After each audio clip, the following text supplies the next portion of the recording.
Welcome লাকমাছড়াই।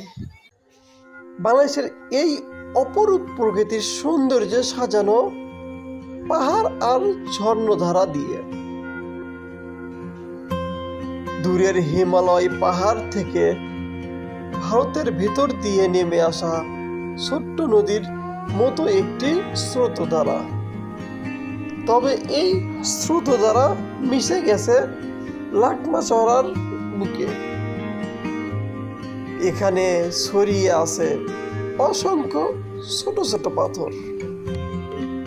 তো এখানেও হাজার হাজার পর্যটক আছে প্রতিনিয়ত প্রতিদিনই। তো আর আমার এই পাশে দেখতে পাচ্ছেন ওইখানে উপরে আছে বিএসএফ ভারতের। তো এটা পাহাড়টা হচ্ছে মেঘালয় পাহাড়, মেঘালয় পর্বত। তো মেঘালয় পর্বতের মাঝখান দিয়ে একটা ঝর্ণার মতো আপনার নদীর স্রোত বয়ে গেছে। তো অনেক পর্যটকেরা এখানে আসে, ছবি তোলে এবং গোসল করে, দেখতে পাচ্ছেন। এবং এখানে অনেক প্রকারের পাথর আছে, বেশিরভাগ ক্ষেত্রে লাল পাথর এখানে।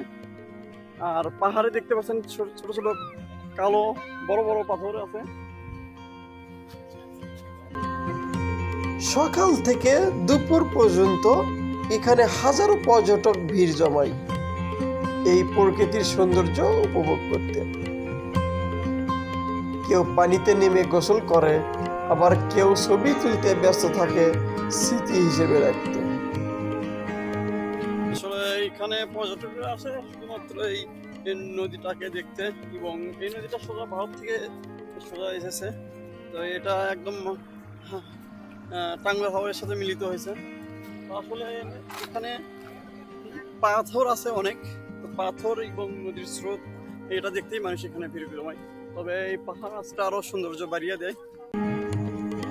লাকমাছড়া শুধু একটি ভ্রমণ স্পট নয়, বরং এটি এক টুকরো প্রকৃতির স্বর্গ, যা আপনাকে এনে দেবে শান্তি আর প্রশান্তি।